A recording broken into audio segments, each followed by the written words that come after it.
Hi, this is Joseph Fink, and I want to take a moment to thank all of you for an amazing 2014. We did 4 live tours to 11 countries, doing more than 70 shows in everywhere from a small community theater in Birmingham, Alabama, to a 4-show run in London that totaled almost 4,000 tickets, and everywhere in between. And of course, we also released 24 brand new episodes, and we wrote a novel that will come out next year. More news on that soon. But none of that would have been possible without you. So thank you so much, and we'll see you in 2015, which is promising to be an even more exciting year. Not only does the Найт-Вейл novel come out in the fall, but there is other stuff, so much stuff that is in the works that we can't tell you yet, but we'll tell you soon. You'll hear it here, right here, in these intros first. Listen, welcome to Найт-Вейл.com. If you click on store, we have a store. There is beautiful stuff made by Kate Leth of Kate or Die, and Rob Wilson, who designed our logo, and Jessica Hayworth, who has made so many truly beautiful things for us. Check it out if you haven't. Welcome to Найт-Вейл.com. Click on store. On Bandcamp and iTunes, we have live recordings which give you a taste of what the Найт-Вейл live show has evolved into. It's become its own amazing experience separate from the podcast, available for pay what you want at Найт-Вейл.bandcamp.com or for $1.99 each on iTunes. There's 3 of them up so far, more to come. Hey, if you like what we've done here with our show in 2014 and you want to help us keep finding new and interesting things to bring you in 2015, because making new and interesting things for you is really everything we've ever wanted to do, then please consider signing up for a small monthly donation. We really do depend on all of you. Those who donate a little more get a special personal audio thank you from Cecil himself. Go to welcometonight-vale.com and click on donate to do that thing. See you next year, and again, thanks. If it looks like a duck and it quacks like a duck, you should not be so quick to jump to conclusions.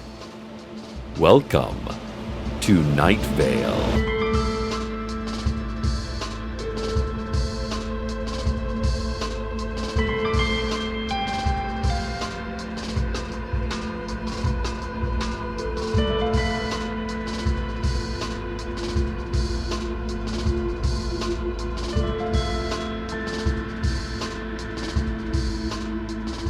Listeners, someone built a monolith in front of City Hall overnight. Last night there was no 15-foot-tall, 2-foot-thick rectangle made of blue slate towering over the faded grass and weakened tulip garden in front of City Hall. But now there is. A monolith with indifferent geometry and a long, sharp shadow cast by the low morning sun. It is an ominous construction, channeling ancient powers and long-dead gods.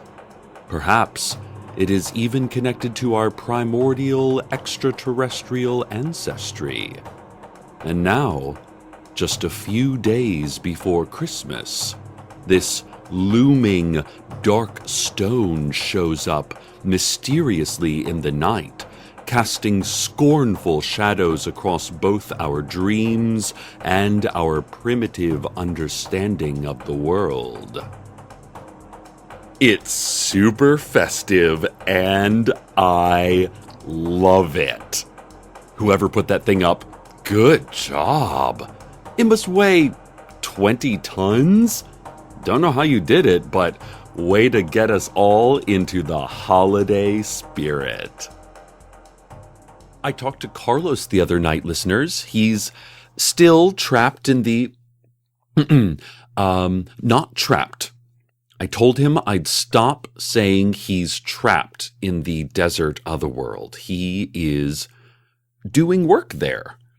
He said after a few months of feeling helpless, he's made some friends, like the giant soldiers Doug and Alicia, and even gotten a lot of research done. He doesn't feel trapped at all. I told him that he was locked in that alternate desert against his will and has been unable to return, so that seems to me like a pretty strong definition of trapped. He said he used to feel that way, but now he no longer feels threatened by the rumbling beneath the sand or the strange armies that move about the beige wastes-scape, none of them fighting, only wandering. He feels like this desert, the most scientifically interesting place in the other world, is where he needs to be, for now.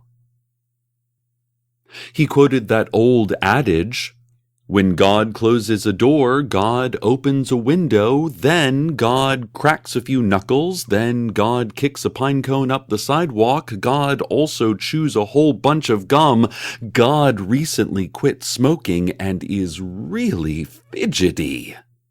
Carlos used that classic saying to point out that this desert is a great opportunity for his career as a scientist. And I respect that. I asked if he found an old oak door with only one side that could possibly bring him back to Найт-Вейл. He said he hadn't, but then he asked, "Cecil, if I find that doorway, would you maybe come here again, just for a visit? I want you to meet Alicia. Alicia has a Bichon Frise the size of a Prius and is really into astronomy. They also showed me some planets and comets they really like. Also, the constellations change every night here. There are new shapes of mythic heroes in the sky every night. I'd love you to come visit," Carlos told me. "We'll see. It does sound nicer than I remember," I said. "Neat," he said.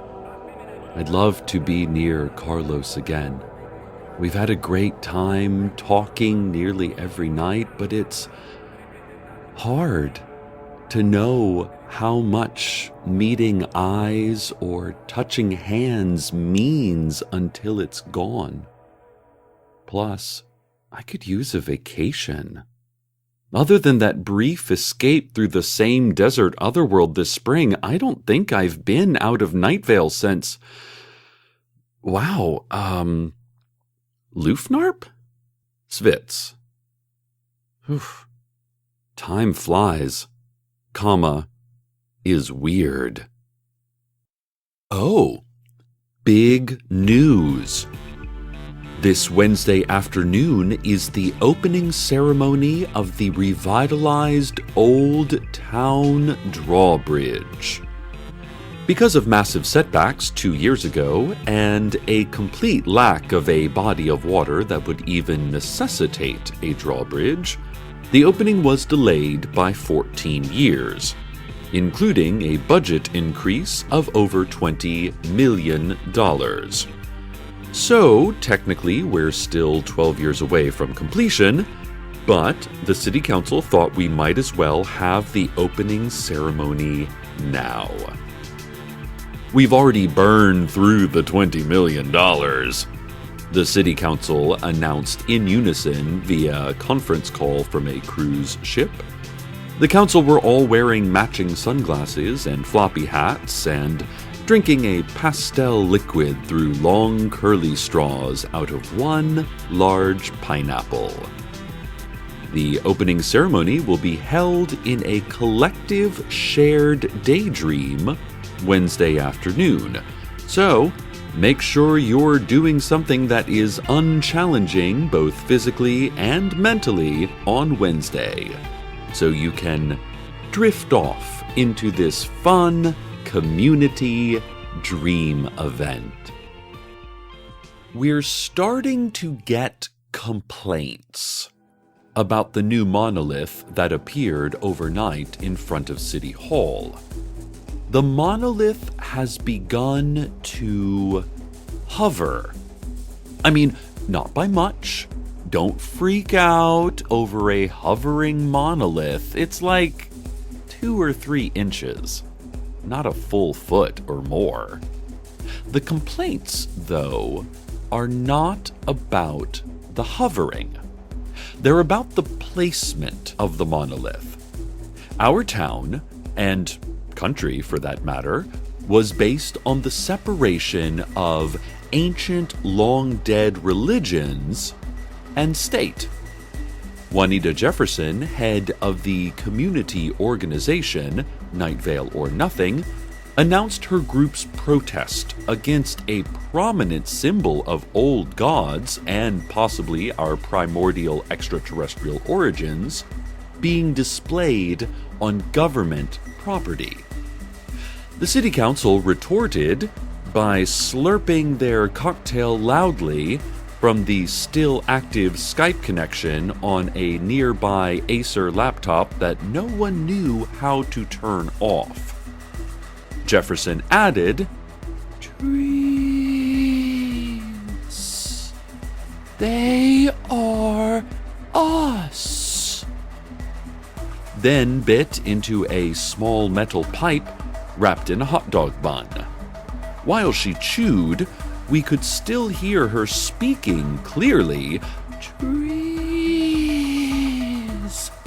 she said, her closed mouth moving in slow, undulating cast iron crunches. Several others have come to Jefferson's side in this issue, claiming that while they still fervently worship old gods, many showing off blood-stained shoes and sharp rocks wrapped in strips of flesh, they do not believe it is the government's place to express these beliefs so publicly.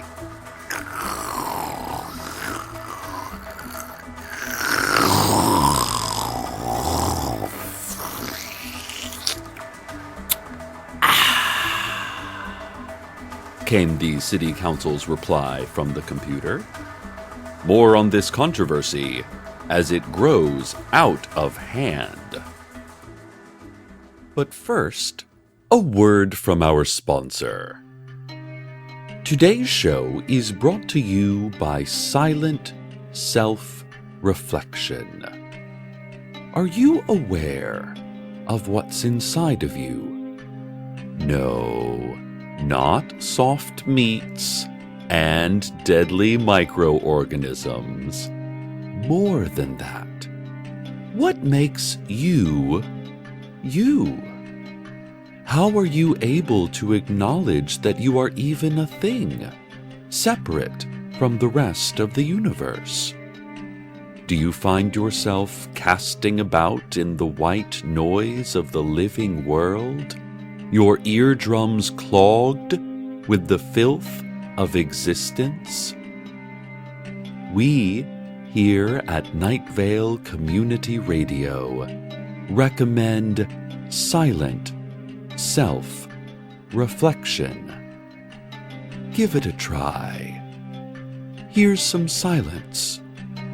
During the silence, reflect on yourself. Reflect on your life, your being. Close your eyes and just reflect. Let in no sights, no sounds, and reflect. Ready? Here goes.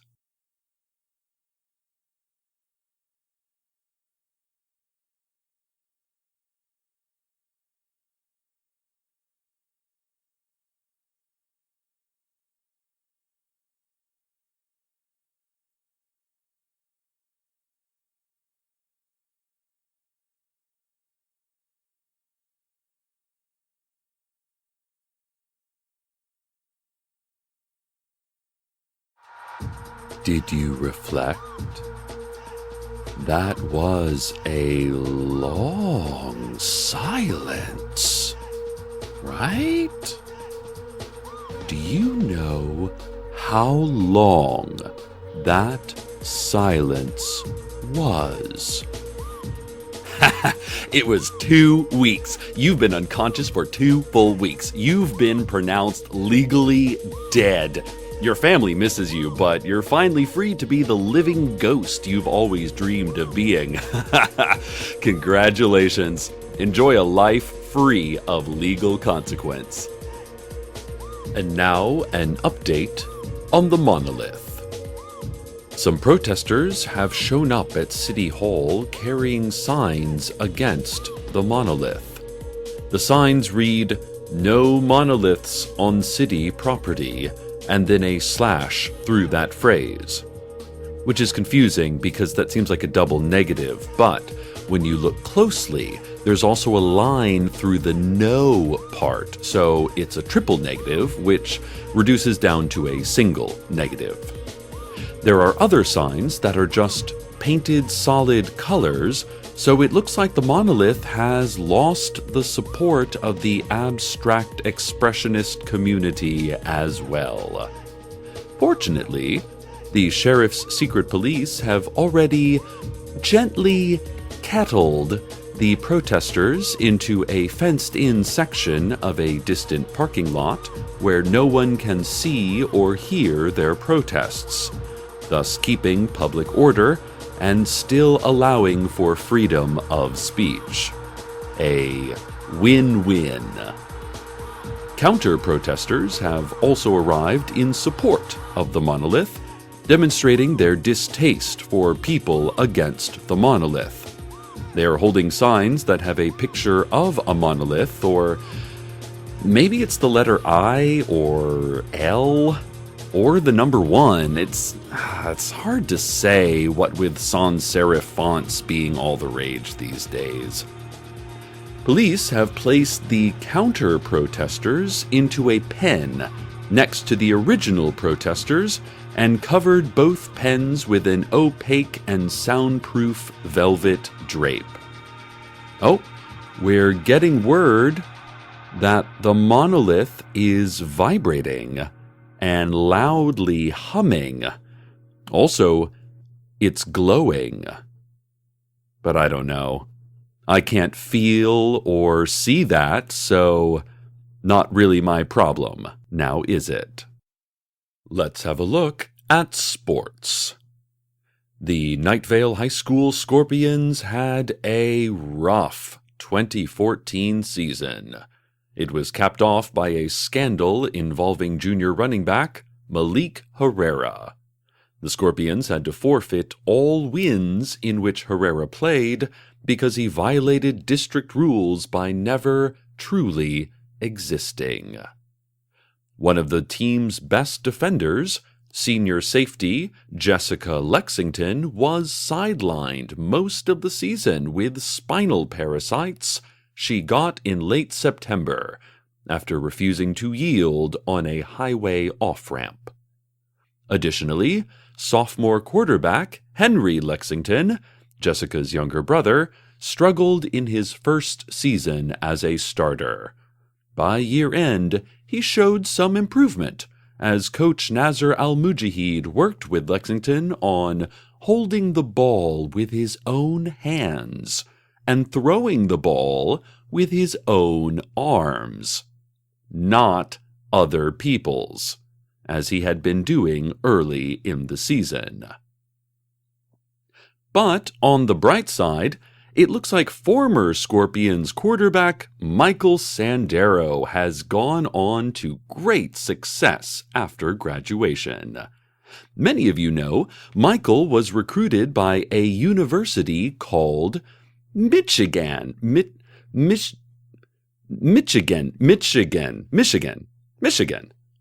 I'm not a big sports fan myself, so I have no idea what state the University of Michigan is located in, but apparently they have just completed an undefeated season with Michael as quarterback, and will compete in the college football playoffs against another school called Alabama.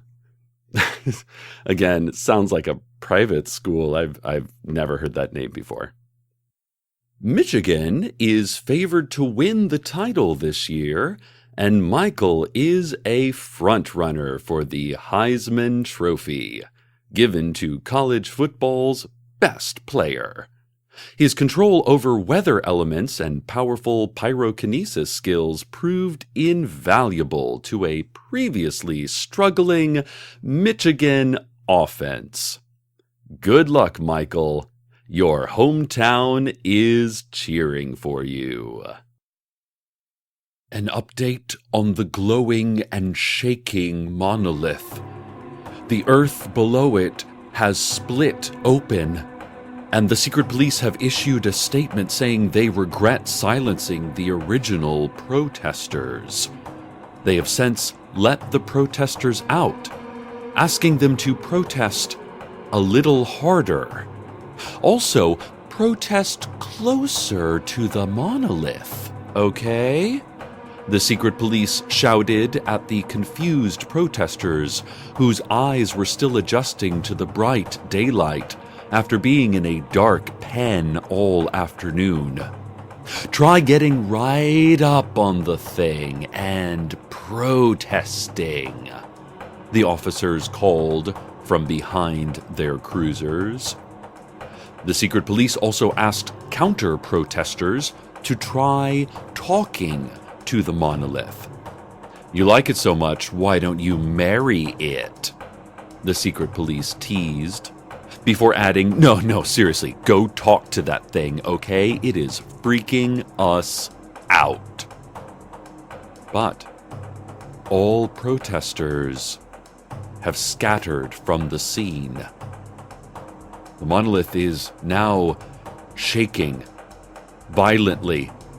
I can hear it here in the station. I can feel it throughout my body. My skin is rattling.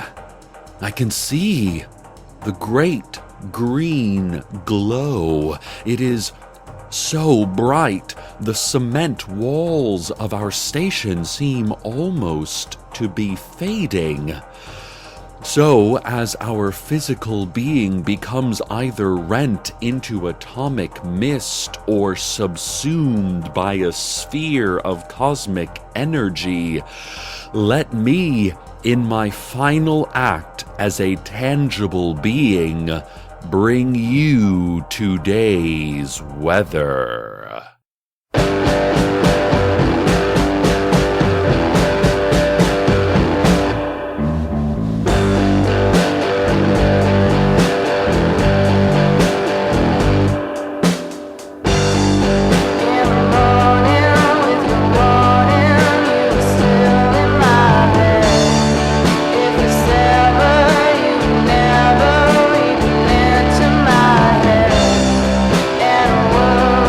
How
Well, the monolith split open. There was a deafening crack of shattered stone, a flash of blinding light, the stench and taste of sulfur as we felt rocky dust settling upon our cowardly, crouching backs. In the hazy aftermath, we looked for the dead and found none. We looked for the wounded and found none. We looked for damaged streets and buildings and found, well, we found presents. We found city streets strewn with gold-wrapped toys and parcels of fine chocolates. There were ornate bags filled with silk scarves and swirling gilded ribbons and glittery notes wishing every person in Найт-Вейл season's greetings, along with gift cards to popular stores like Target and the Ralphs and Hatred.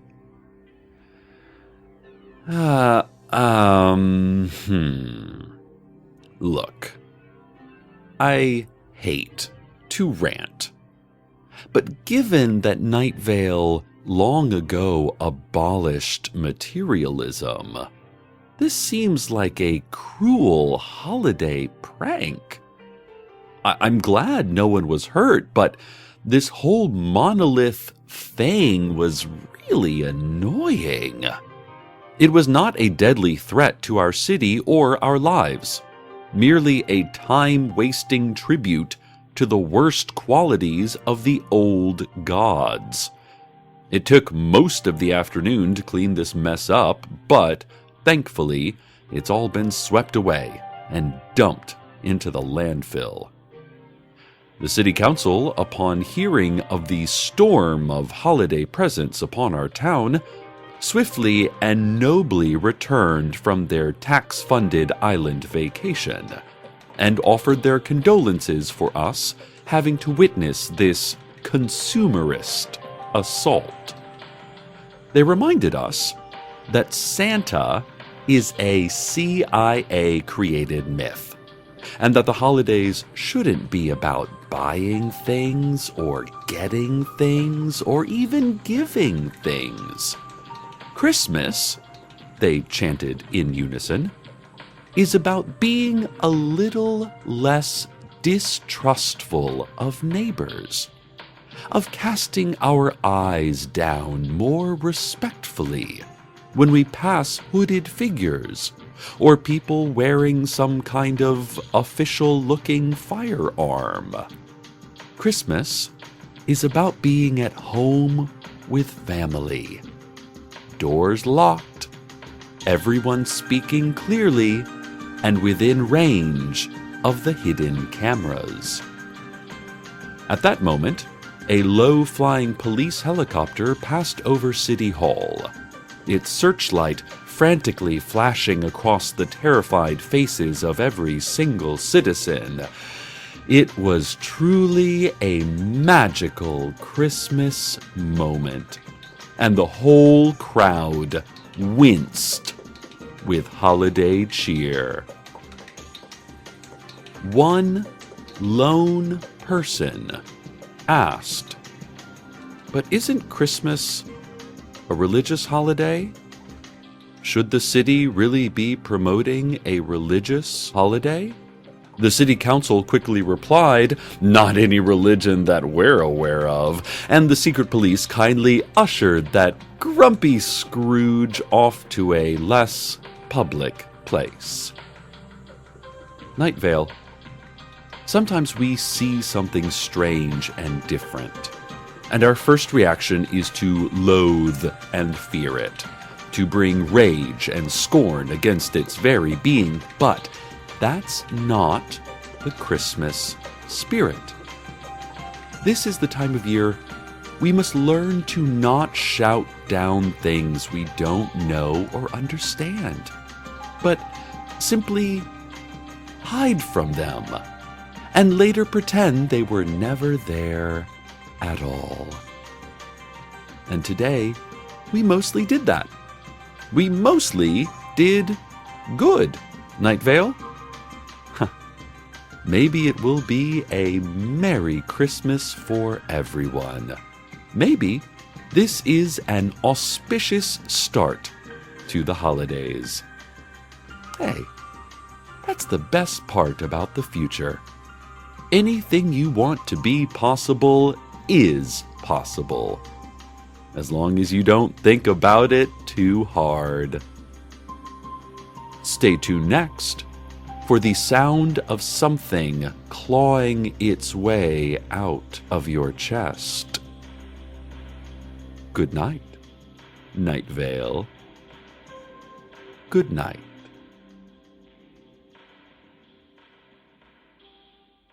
Welcome to Найт-Вейл is a production of Commonplace Books. It is written by Joseph Fink and Jeffrey Craner and produced by Joseph Fink. The voice of Найт-Вейл is Cecil Baldwin. Original music by Disparition. All of it can be found at disparition.info or at disparition.bandcamp.com. This episode's weather was Anything I Want You To by the Rizzos. Find out more at therizzos.bandcamp.com.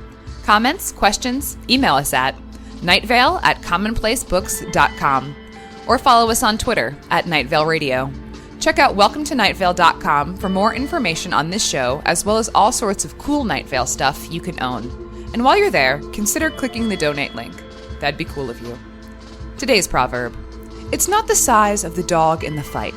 It's the size of the other dog in the fight.